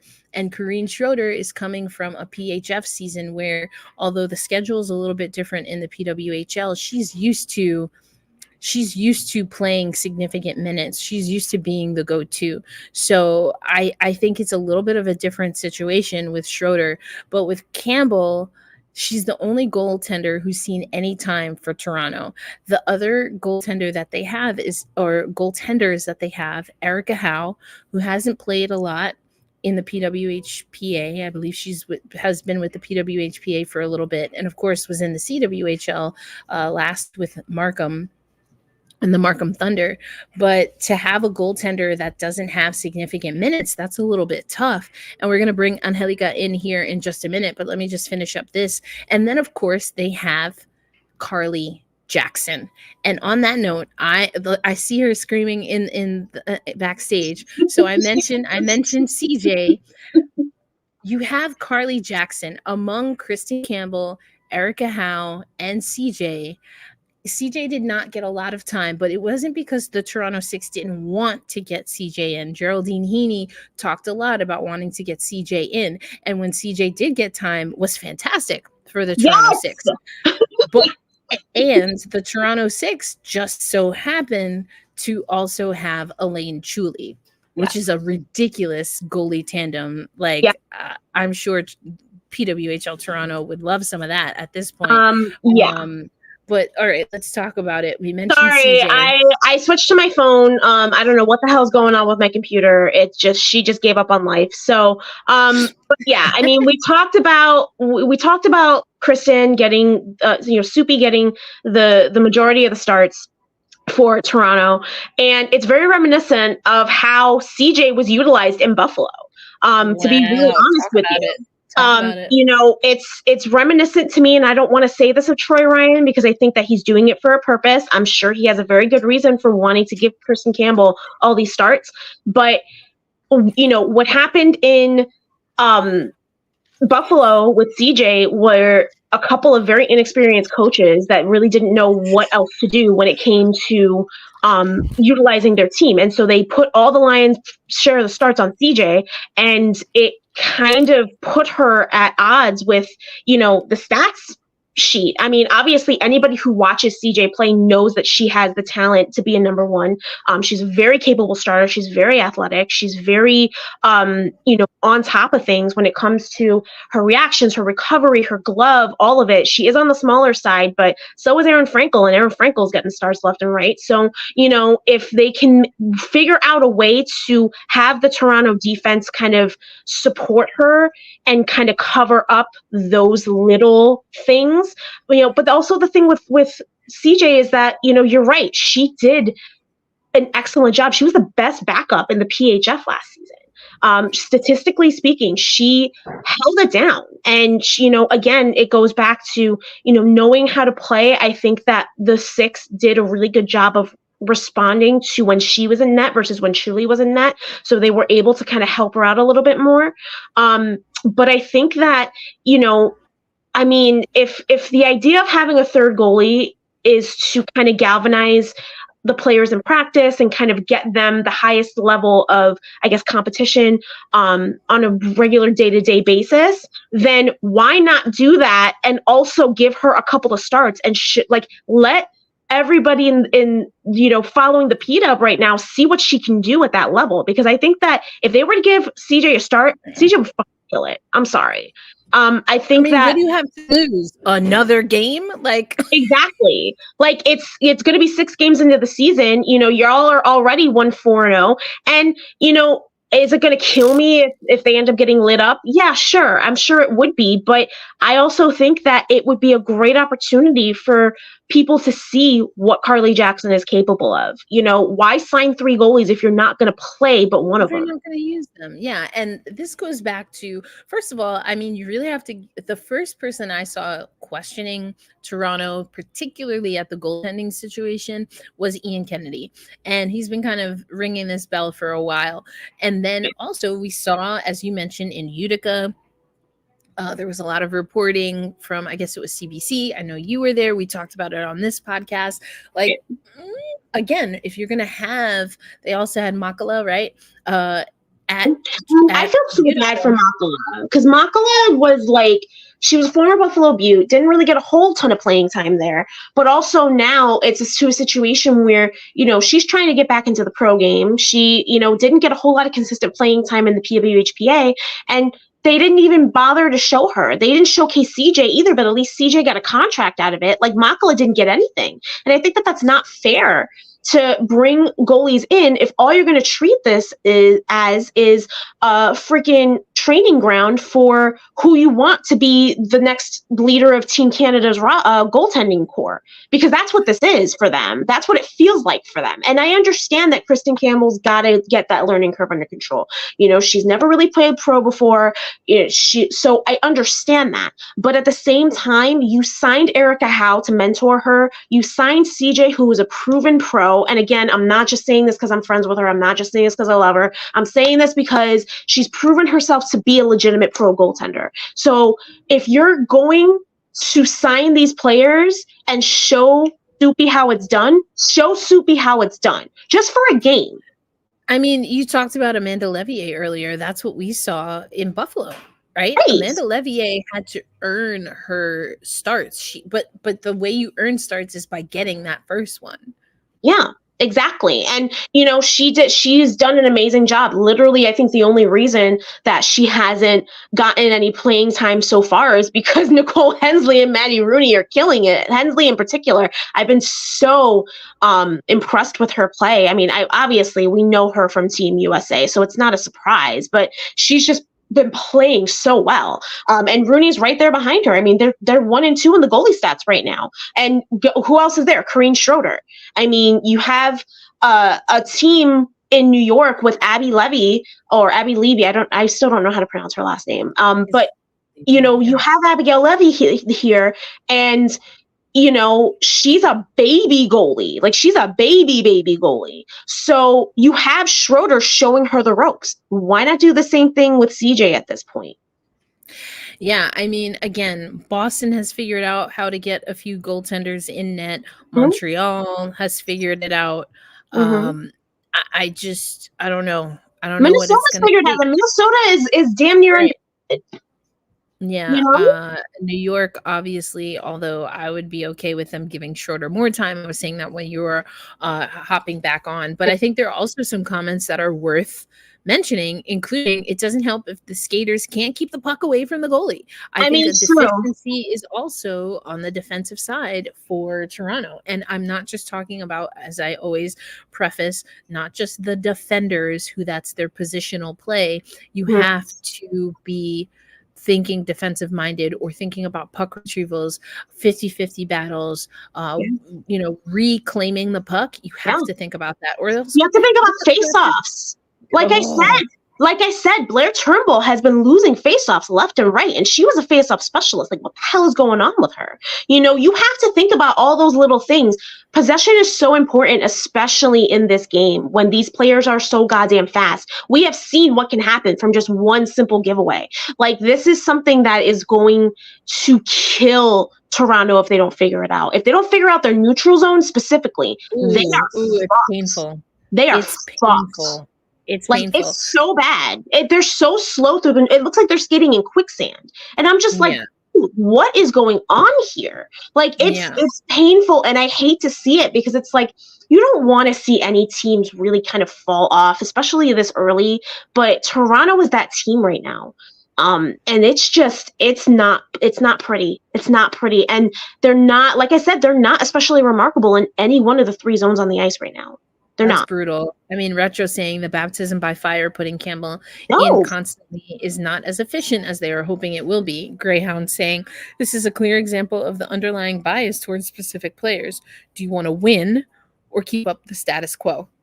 And I don't know where Angie went, but we're gonna keep going. I mean, yeah, it's I'm not understanding. I'm not understanding what Toronto is doing. It's head Yeah. scratching at this point, and I like the comment by Greyhound that I just had up. Yeah. At what point is the coaching staff, and this is a Troy Ryan thing now, at what point are you going to, I mean, we heard Emma Woods talk about that they're Mhm. experimenting with lines. Is that happening enough in Toronto? Right. I don't think so. Maybe not. Happening a little bit, but you're right. I think that they need to be a little bit more experimental, especially on the back end. I mean, get Larock and Fast away from each other, like just for a game. Like just get them away from each other. Mix up the lines. Mix up, like, at this point, you really don't have much to lose because either way, if you end up losing, it's. This is giving me like Philip Grubauer vibes, but anyway, well, that's for no! another that's for another podcast. That's for another podcast. That's oversimplified. That's oversimplified. Not my pretty German. Come on. That's oversimplified, but also. But no, I think that it's just a situation where it's like at this point there's really nothing to lose, like you said. If you guys end up, like, if it ends up being where all six teams make the playoffs, and you're able to get it done. I don't think it's going to happen that way, but let's just say, you're going to nail it down to a point where beer league. Come on, anyway. Sorry, I couldn't help it. It was right there. I had to take it. It was right there. I'm dead. Okay. It was right there. That was but it's a situation where if 4 of the 6 teams make the playoffs, then you know what? You're doing everything you can to figure out what you need to do for next year. If all 6 teams make the playoffs, then you're figuring out ways to still stay competitive for the postseason. There's really no lose in a situation where you're mixing up lines and you're getting goaltenders out of in and out as you need to. Again, you signed all these players, use them. Right, exactly. I know I'm biased because CJ's a friend of the pod, she's a friend of mine, like, yeah, whatever. But full disclosure, but it's the truth. It's literally. I agree with what Retro is saying. Line experiments when the league just started is the perfect time. I agree. I definitely agree.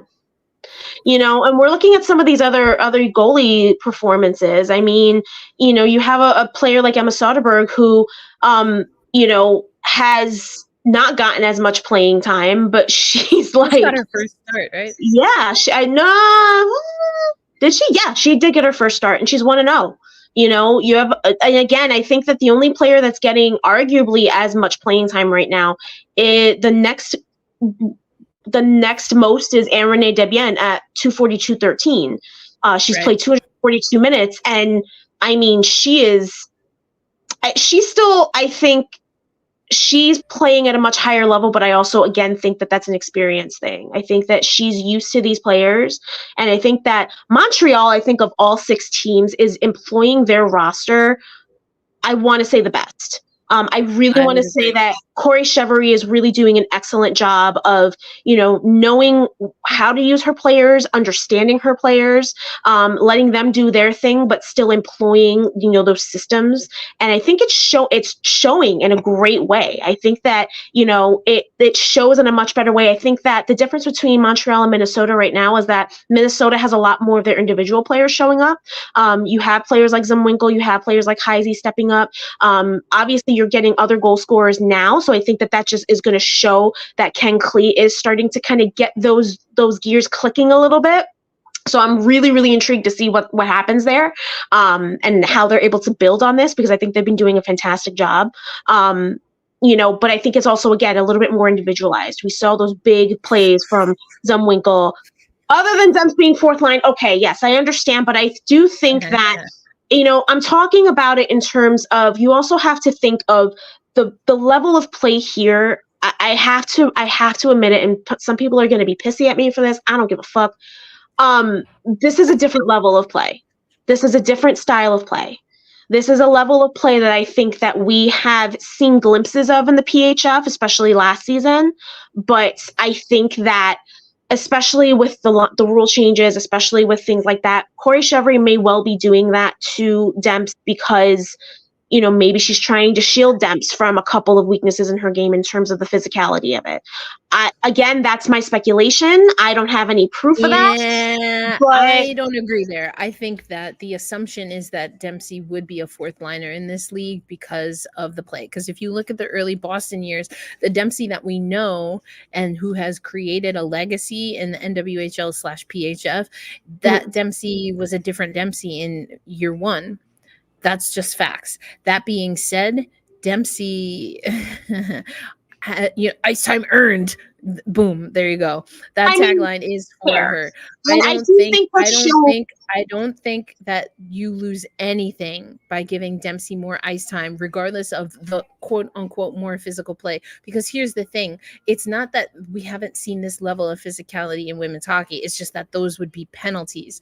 So now I think Dempsey completely can deal with that. Does her game change a little bit? Maybe. But we already know that Dempsey can be someone who sets up other players. She's been able to, and maybe arguably has had to be more of a scoring threat on the Boston teams because of the point that you're making. But I think you can find Dempsey more minutes, just like I think you can find Taylor Girard more minutes. Who could have had on their bingo card, anyone who watched Taylor Girard in the last 2 seasons, that she would get the first shorthanded goal for Boston? It's fair. At what point are you going to respect what these players did? You might not have liked the league, you might have all these things about it, but at the end of the day, outside of NCAA and putting aside a condensed senior tournament, either Olympics or IIHF, how do you ignore the fact that Taylor Girard led a league in shorthanded goals? Yeah, no, and I definitely agree with you there. Again, I also want to point out that is Boston, and Boston's got its own BS when it comes to that. And I mean, whatever. I think that what it comes down to as well is if there are lines that are already successful and if there are lines that are already clicking, it becomes more and more difficult to kind of place some of these other lines. I'm not making any excuses for Corey Chevery, because I do think that there are still some things that she can iron out. I'm just saying, on a team, especially like Montreal, that is completely stacked top to bottom with amazing offensive talent, I understand to a point some of those players slipping through. Do I want to see Dempsey get more minutes? Absolutely. I love watching Jillian Dempsey play. I mean, here's another thing. And I, again, and for those who maybe didn't catch it, I cover the Seattle Kraken. So we call, one line the fourth line. But for the last 2 seasons, the fourth line has been our most productive line offensively for the Seattle Kraken. So the thing that I think would be nice that we hopefully will get in this league in the future is actual time on ice stats, actual time as like offensive units or forward units and D pairs. Like those things would be helpful, because now we're going off of an eye test and whatever is being said on a broadcast. And, not all of the broadcasts are archived yet on YouTube, which I understand is in the works. But that's when you want to break down the analytics, because to your point, the league is it's different. And again, Emma Woods, in what we played at the top of the show, said as much. And so I don't want to discredit that. And I think hockey, just generally speaking, coming from my NHL coverage, is a little bit delayed when it comes to having a conversation about what depth means, what top 6 versus bottom 6 means within the context of how a team is built. You can be a bottom 6 forward and be one of the most impactful forwards. Yeah. Depending on how your team is built. Then that goes to what we're saying with Montreal. So do I think that necessarily, innately, Jillian Dempsey seeing third or fourth line minutes is a disrespect or a disservice to her? Not necessarily. It depends on what is needed and necessitated for that team. So I'm with you there. But I think the conversation is more, it's more nuanced than a lot of people are talking about. You can't just say Jillian Dempsey is being underutilized because she's on the fourth line, because to your point, a lot of that is chemistry. Again, going just off of the MNHL example with the Seattle Kraken, we saw Jared McCann play fourth line minutes at some point in this season, but that had a lot to do with him coming back from injury and other players being injured. And so you put players with who you think will complement their game the best and what you need from those lines, especially lines that are impacted by injury. So I just want to put that out there. So we can't have this conversation in earnest without time on ice, without really looking at the pairings. And I think it's just a little too early to know what the trios, what are the strongest forward lines, what are the strongest D pairs in the league right now.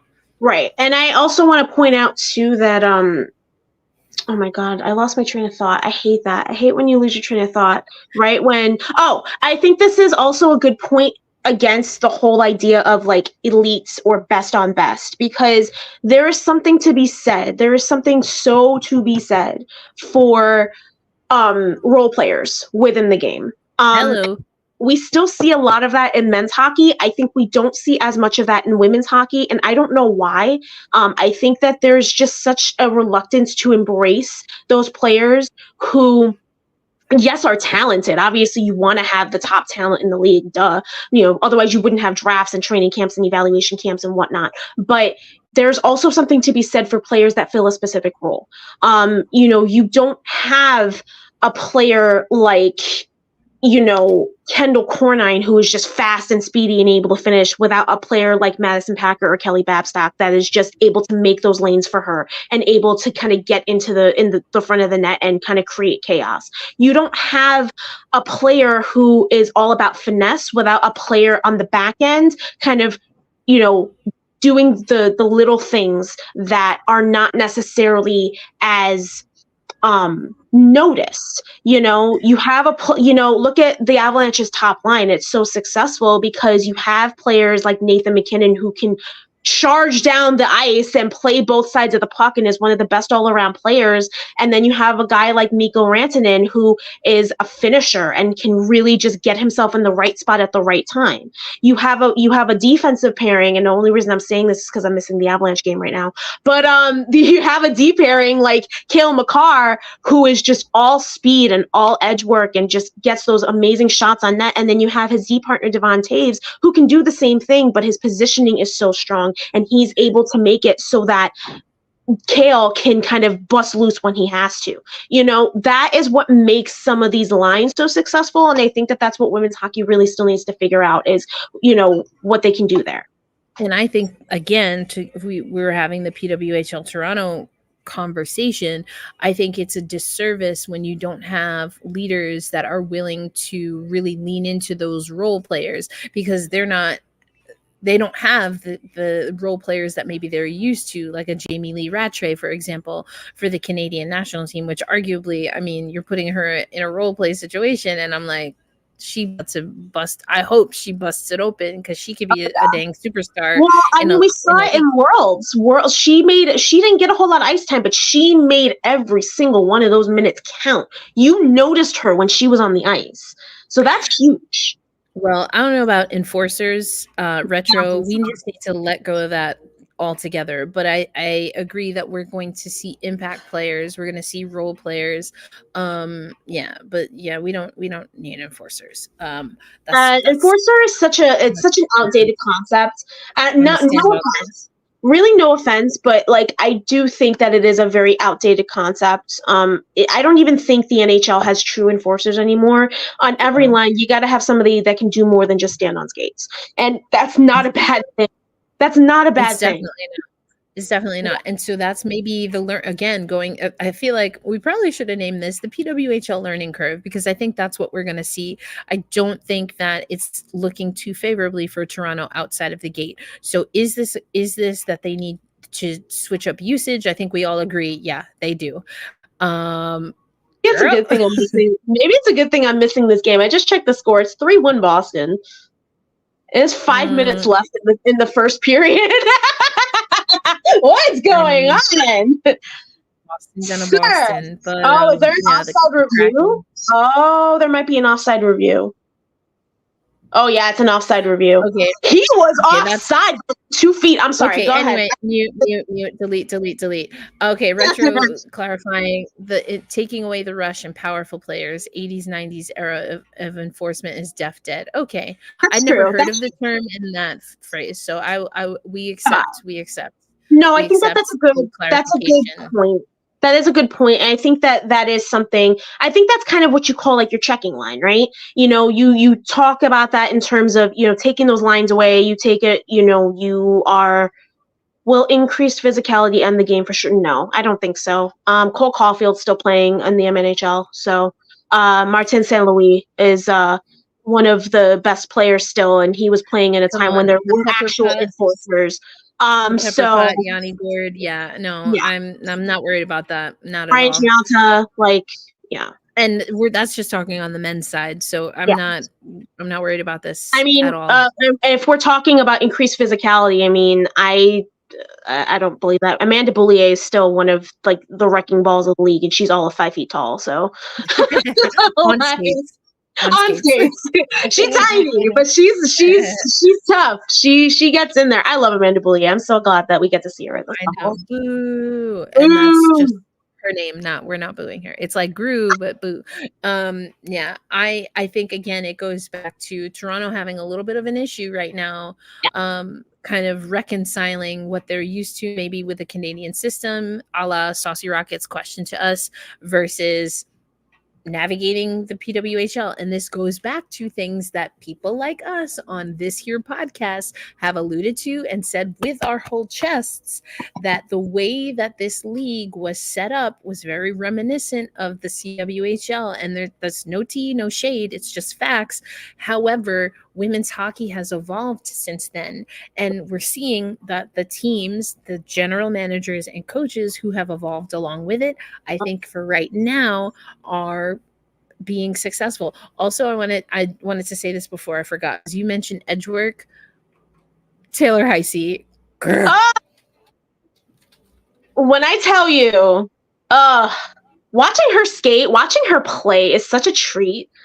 I'm like, she's it. Delicious. That was she's it for the future of American. Yeah, for the future of American women's hockey, she's it. She's so fun to watch, and it's just her and Zumwinkle together. Oh, dirty, sick, so dirty. But again, Minnesota's kind of enjoying almost like a CT Whale season 1 situation here. I don't know. Is that too early to call? Because right now it is coming a lot. It's coming a lot from Zumwinkle and Heisey. Yeah, well, that's what I'm saying, is that it's way more individualized right now, and you're gonna run into an issue once teams figure out how to shut those two down, because it's going to happen. We saw Yes, and a that was a lot of it. comment. I don't think we got to it, but that was a comment up top earlier. I forget who said it. I apologize. I'll try to scroll back if we have time, because we're going to start wrapping up soon. But yes, absolutely. Once you just start trapping those players, how effective then do those teams become? And it was while I was at the PWHL New York team in New York, I was we talked to Jessie Eldridge and Ella Shelton, who are those players right now for PWHL New York, if we're being honest. And what they were saying is the team that comes together in the quickest amount of time is going to be the team that cops out the gate. And right now, that is Minnesota. They play a good team game. I don't think they're the strongest defensive team. Honestly, I need to look at it. I don't know if I know who the strongest defensive team right now in the league is. They'll have moments. I think each team has had their moments. In the opening game between, except for Toronto, but in the opening game between Toronto and New York was the stronger defensive team. They've fallen off as of late. I think that Ottawa has had some success in a large way. I think in the largest way, potentially. I think that Montreal's defense is a little underrated compared to some of the other defenses. I think that Minnesota can play a good team defense. The strength of their actual blue line, it has its moments. When you simplify the game, that's exactly what you do. You have to play a team unit, and that's where Minnesota is winning. That's what made Toronto win the Isabel Cup last year. Speaking of Minnesota, waiting for the first coach to be fired. I don't know if he was fired, but they definitely are already on coach number 2. We already had a coaching change before the podcast. Forget about that man. Is that sad? I totally forgot about Charlie Berghoff. Sorry to that man. Sorry to that man. Oh, we've already had a coaching. I'm sorry. This is horrible of me, and that probably says a lot about my knowledge of Minnesota area hockey, but I didn't know who the hell he was when they first hired him. And I was just like, okay, at least like when they hired him, when he stepped back and Ken Clee came up, I'm like, oh, I know Ken Clee's name. Like, that's horrible of me to say, but I ain't know him either. Sorry to that man. I don't know. It's very reminiscent of like, let's give names that people know, kind of, sort of, but from the male hockey gaze, GAZ. Yeah, I hate that. Clear. I hate that. Well, we saw that in the NWHL. If we're keeping it a buck, like, yes, I just hate that. Listen, we still have to do our WoHo Retro season 4, and Madison Packer said she's ready. She's ready to talk about the Randy era. So. Honorary member of the Founding Four podcast right now. But yeah, I can't stand that, and I think we've seen so much of it already. I mean, and I love Patrice Bergeron. I love him. I will forever love him. I think it should be the Patrice Bergeron Trophy, not the Selke Trophy anymore, because it's basically his. But him announcing the Boston Captains was such a play. Brian Trottier dropping the puck in New York. Like, I love seeing these legends, but at the same time, it's just like, it's so obvious. And then, we didn't even talk about the 3-on-3 showcase. Oh, child. Yeah, we didn't even get to that. I mean, basically, I've reported on this on social media, but like, I understand when people are like, well, where is Corrine Schroeder? Where is Michaela Grant-Mentis? Fam. They didn't care. They didn't give a shit. Well, first of all, they were working on these rosters since November, which is a full month and some change before they even played a game. So yeah, we knew what it was going to be. Of course we did. Daisy says, I need the Randy T from Packers. Stay tuned, because we are going to get back to our WoHo Retro. We ended with season 3. You can look at that. It's archived on our YouTube page. But WoHo Retro, which is when we go back we started with the National Women's Hockey League, because Founding Four podcast, that's how we got our name, the Founding Four teams of the NWHL, which then became the PHF. But so we're going through NWHL history, and we're up to season 4. And Packer it sounded like she had some things she wanted to get off her chest. So we're gonna have to do that. We're gonna have to do I that can't one. wait. But Because that again, was season great. 4 was the one season I wasn't really involved in. I went to one game all that season, and that was it. Lee Steckline scored the game-winning goal in OT to give the Minnesota Whitecaps the Isabel Cup championship. That seeing Lee Steckline celebrate a game-winning goal will forever just be burned and etched into my memory as one of the most wholesome moments I got to see live. So I can't wait for that. So Daisy and everyone else, don't worry, we will get back to WoHo Retro. But just quickly to talk about PHF, Greyhound saying player bias. We knew, and they tried to, and Jana Hefford knew. She was like, yeah, when we release, it might seem strange because I think you hear All-Star. This is the NHL All-Star. This is not a PWHL All-Star game. This is effectively a PWHL showcase because they named 24 players for a 20-minute 3-on-3 game. First of all, 20 minutes, why the hell am I dragging my ass all the way down to Orlando, Florida, or wherever the hell this damn place is going to be, Sunrise, whatever, for a 20-minute 3-on-3. Or Toronto. Is it Toronto? Where do you get Orlando from? Who goes to Orlando for hockey? I don't know. I don't know about that. I don't know where the All-Star game is actually this year. That's how good of a hockey fan I am. I'm telling you, it's in Toronto. It's in Toronto. Oh, okay. Justin Bieber. The design of those jerseys are fugly. Oh, that makes so much more sense now. I didn't realize, for whatever reason, because you know, I don't know what it is because I originally saw the All-Star jerseys on Florida's team shop for whatever reason. I think it was because they had Bobrovsky and Reinhardt's on there. It was so bad. I'm like, sir, yeah. I can't stand it. So yeah, 20 minutes of flight, logistics, all for 20 minutes exactly. What are we doing? Yeah, it's not an All-Star. Guess their social media managers didn't get the memo. Well, it's not. It's how can it be there? Well, first of all, again, y'all got to read when I post quotes, fam. Y'all got to, Erica be coming with the receipts. So I wrote it on Erica_L_Ayala. And yeah, Jana Hefford does not expect that I talked to her in November, so I can't speak to what social media managers were or were not doing.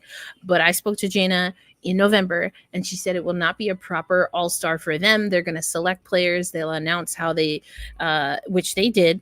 They'll announce how they selected the players, why they selected the players. But no, this will not be a proper All-Star game for them because they won't have played any games by the time the All-Star game. Literally, fam, they announced that the PWHL was going to participate in the MNHL All-Star Weekend before they announced when the puck would drop for the PWHL. As a matter of fact, I can't. But anyway, again, this is all again pandering to the NHL, trying to show them, hey, look, yeah, I mean, whatever. It is what it is. Forrester, though, I want to make sure I understand your question. Is it true that they are not doing All-Star game that they are usually doing per the CBA? I'm not sure I completely understand the question. So what I will say is when I spoke to Jana Hefford, again, they will not be doing an independent PWHL All-Star game in the fact that it's like, hey, these are players who, because of their performance, although not everyone agrees that that's how All-Stars are selected, I digress, but there will not be a proper PWHL All-Star game this year. I don't recall there being anything in the CBA that permits the PWHL from doing an All-Star game in the future, but Jana Hefford confirmed to me that they will not do a PWHL All-Star game.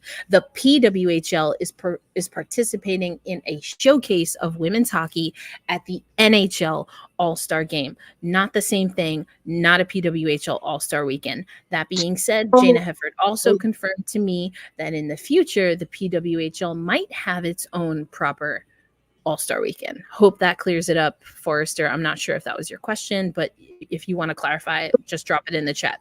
I'm looking now because there is an article dedicated to the All-Star game. There's Article 23 of the CBA is completely dedicated. It's named All-Star Game. So there are guidelines for what, and it says in the event the PWHL elects to hold an All-Star Game in any league season. So there's a minimum of 24 players per All-Star Game team roster if there's only 2 teams. There's a bunch of other stuff here. Players selected for and who participate in the All-Star event shall be considered All-Stars for purposes of any performance bonuses and or base salary adjustment as set forth in the agreement or the player's SPA. So there is stuff in here. It's not very well, it's not like completely delineated, but there is a provision in here for the All-Star game. Right.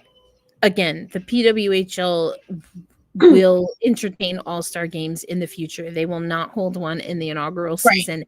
And the NHL appearance is just that. So these players, at least the way I understand what Angelica just read, and also some of the things that they have when it comes to NIL and different appearances, and how things have been done for women's hockey being showcased at the NHL All-Star in the past. These players should be compensated. They should have all of their arrangements taken care of, and that should be coming from the NHL, because effectively the NHL is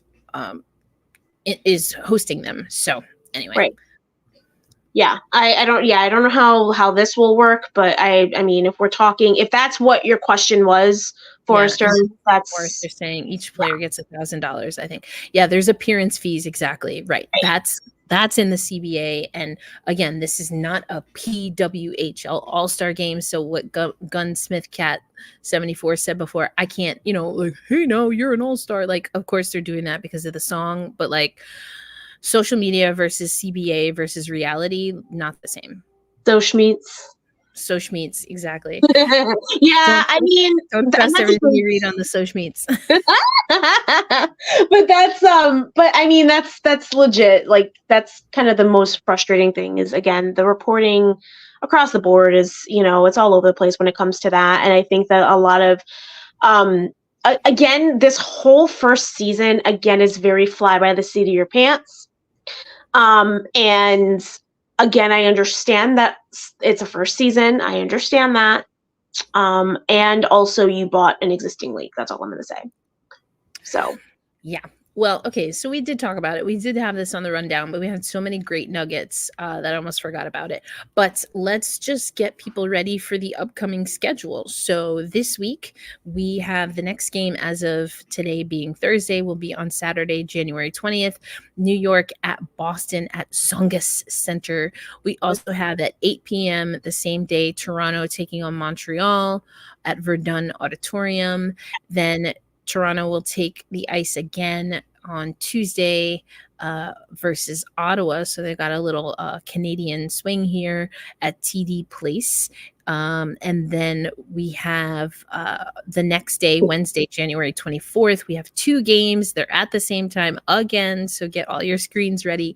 Boston at Ottawa, Montreal at Minnesota. I think I'm really excited for Montreal at Minnesota. And then just to wrap up the next week, which I guess will be already week 4, New York plays Toronto. That'll be interesting. Ottawa, Montreal, Minnesota, Boston, and then Minnesota, New York. I'm hoping to make the games at Boston and New York / Connecticut. So as always, if you see me, come say hi, and also make sure to tell me your name, because sometimes people will introduce themselves and not tell me who they are, and I'm like, wait, come back. Who are you? say your name for our projects, and we'll push you in. There you go. Say my name. Yes, I am bringing the Say My Name series back, which I think is amazing. Yes, it's gonna be interesting. Oh, girl. Oh my God, that's one thing. Like they didn't go over names with any of these people, did they? Because Teresa Vanisheva and Denisa Shishova are like. Okay, that's not how you say it's Grishova. Is it Grishova? I thought it was Shishova. You gonna ask me? Because Mike Murphy was the person who said that, because he said he asked her. No.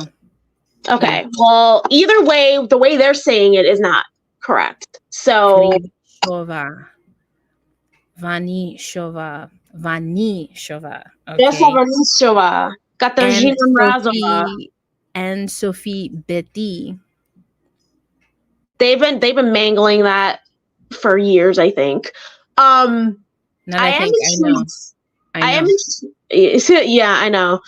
I am intrigued to see how Ottawa is going to respond to a back-to-back Tuesday, Wednesday. Because I think is that the first time we're seeing a back-to-back for these teams, or might be. Did I feel like did Minnesota have one? I'm gonna look real quick. The schedule, how it's organized, does not work with my brain, so I feel like I forget. No, it's real. Like I forget things a lot. Visually No, speaking, you're fine. I'm very confused by a lot of the things. Like the information is just like, and I'm like, whoa, it's too much. I can't. I need less. I need less. I never thought I'd say that, but I'm just like, oh no, it's too much. No, that's gonna be the first one. Like New York has had like back-to-backs, but it's not the same thing. It's like a Sunday and a Tuesday. You know what? All y'all can fuck off. Keep pushing the pronunciation, rock, Sisyphus. I will. I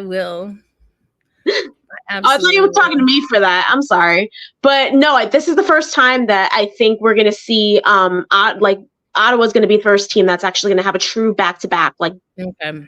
Yeah, so that'll be interesting to see how they respond to that. I mean, obviously we've seen back-to-back games before, but it'll be interesting for sure.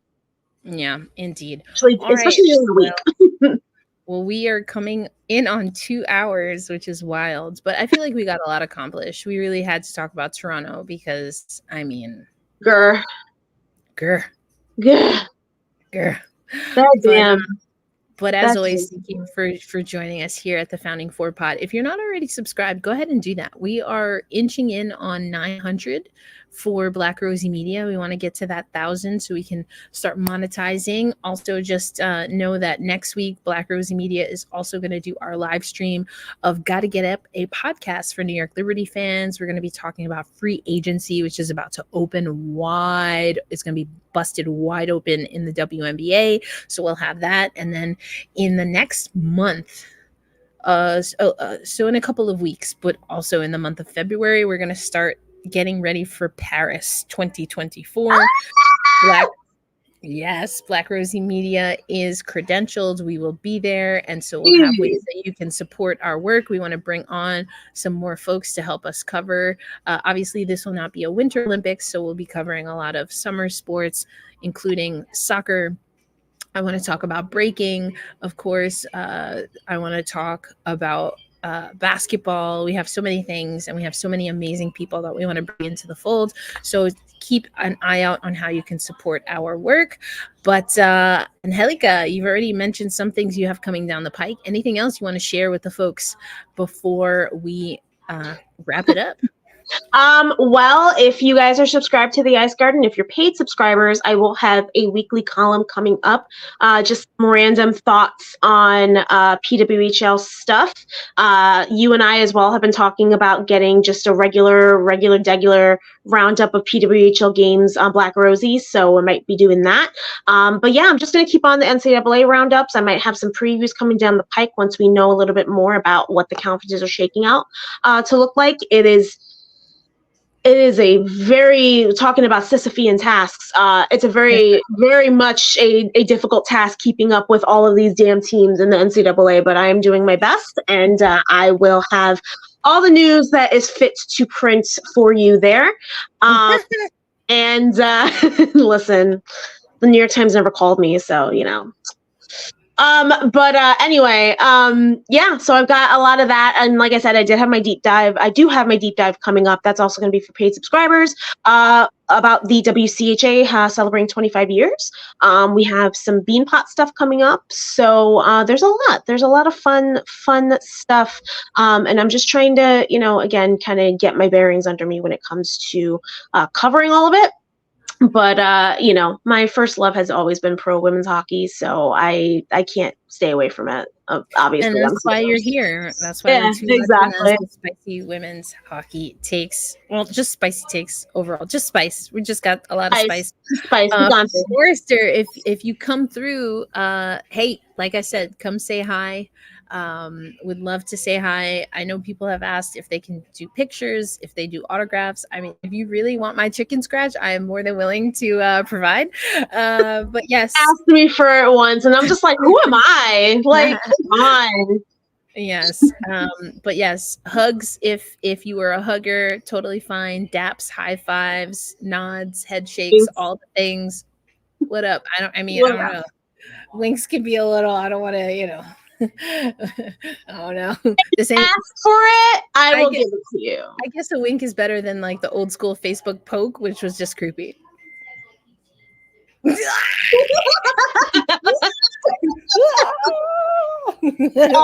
weirdest motherfuckers poking me all the time. It was weird. That was weird. Why you would never poke me in real life? Like, why are you poking me here? Weird. That's just a weird sentence overall. Poke. Poke. Please don't at all. That's true about Facebook poke. That was so strange. Like it was. Yeah, but no, a nice nod, a peace sign, Yeah. Or it's weird also when people like DM you and they'll be like, "Hey," and I'm like, "Hi." What you want, fool? Like, I'm gonna need. Don't waste my time. If you get like, don't waste my time. I'm gonna need to know. I need to know. Anyway, now we're going on a wild little ride. As we want to do. But for me, what's coming up, I mentioned it earlier, but I'll say it again. If you have Nessun Plus or Nessun, make sure you're watching Friday night. I will be on the call. It's Providence at Holy Cross. And then on Saturday, we have Vermont at Boston. I will be working with Jim Connolly on Friday night, tomorrow night. And then Carson Duggan, who you might remember from PHF games. I will be working with Carson on Saturday afternoon, hoping to get some more Hockey East games under my belt coming up here. And of course, we'll be on the PWHL circuit as well.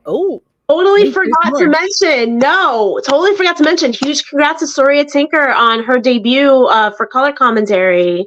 Girl, I said that earlier. See, she don't listen. I don't listen. I'm sorry. I didn't hear you. Absolutely. I'm sure it wasn't one of the times that I dipped out by mistake. I promise. I'm so sorry. I was going to mention that. I absolutely mentioned that. Yes, Soraya Tinker had her debut. Yes. It was fantastic. She's doing a great job. I was like, bitch, what the fuck is wrong with you? I was like, girl, you like 2 hours and 5 minutes late. Listen, not in the first 3 seconds. Chill. It was not in the first 3 seconds. We had Emma Woods. And then thank you, Forrester, also for reading the article on PWHL New York. As I mentioned, we're going to focus on Corrine Schroeder over at Black Rosie Media. I spoke to her, so that will be coming up at the top of next week, right before the Beanpot Hall of Fame induction, which I will be at covering for Black Rosie Media. And Corrine Schroeder might be at. She might be there, but again, you have to join the Patreon posse if you want to get the first listen there, because I'm like genuinely concerned. And then I spoke to Tara Watchorn, who's of course is the head coach at BU, and she was like, yeah, girl, I don't know about that. So it's just hilarious. But like Corrine is just like hilarious. I love her so much. Amazing. She's amazing. And also I talked to her because you might remember that there was a storyline that she had goals, including to get 5. I think she wanted to get 5 shutouts her rookie season. And then what did she end up getting? Like 6 or 7? Yeah. Girl is a beast when it comes to setting goals and manifesting. And I talked to her about that, and I thought she had an interesting answer. And I can't wait to write that up. So again, that's coming out next week for Black Rosie Media. So if you want to get the first listen to the audio, you have to join our Patreon posse, which helps fund programs like this one. But for Angelica Rodriguez, I am Erica L. Ayala. This has been the Founding Four podcast, where we are 2 Latinas with spicy women's hockey, men's hockey, adaptive hockey, all the hockey, and world takes. Like we do it all. We got all the things to say. But catch us at our next live stream. We'll let you know when that's coming up. And of course, make sure you are listening to and reading everything that's coming out from the Ice Garden. Both of us come from that great line, and love to see what Angelica and Mike, who we've mentioned before, are doing over there. So go support independent women's hockey media. All right, folks, have a great night. Enjoy the games coming up this weekend, and we'll catch you on the next live stream. Bye. Peace. Later days.